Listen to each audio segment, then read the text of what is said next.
யாரா நீ, எப்படி ஒரே ஒரு வார்த்தையை வச்சு இவ்வளோ தூரம் வந்து கலக்கிற, நடிக்காமையே வெறும் அந்த எவ்வளோனும் இந்த டேலண்ட்டுக்கு ஒன்று தூண்ண பாருங்க.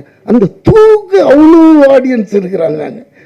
அந்த இதுக்கு இந்த வார்த்தைக்கு தெலுங்கு எல்லாமே அப்படியே என்னை தலையில் தூக்கி வச்சு ஆடுறாங்க. எனக்கே ஒன்றுமே புரியல. நான் இங்கே பண்ணியிருக்கிறேன் ஏற்கனவே, இங்கே என்ன சொல்லுது அதெல்லாம் ஒன்றுமே கிடையாது. இவனை இப்படி சொன்னது அதுக்கு என்ன தெரியுங்களா, அதுக்கு நான் வந்து விஜய் சாருக்கு தான் நன்றி கடன் பண்றேன். எப்படின்னா பீஸ்டில் ஒரு லிஃப்ட் சீன், நான் எனக்கு முன்னாடி இந்த டான்ஸர் சதீஷ், அப்போ டான்ஸர் தான், இப்போ தான் டைரக்டர், டான்ஸர் இப்படியே போவோம் கூட 7-8 பேர். இதில் ஹீரோ அவரு நின்று இருப்பார்.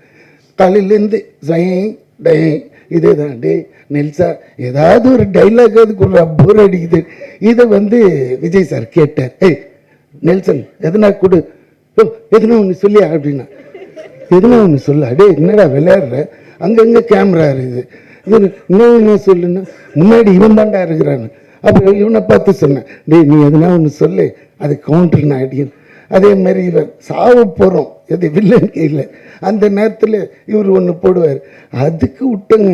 டேய் யாரா நீ சாகும்போது இப்படி ஒரு காமெடி பண்ணுற, தெய்வீக குழந்தைடான்ட்டு அந்த கடைசியில் சார் அந்த தூணுவங்க.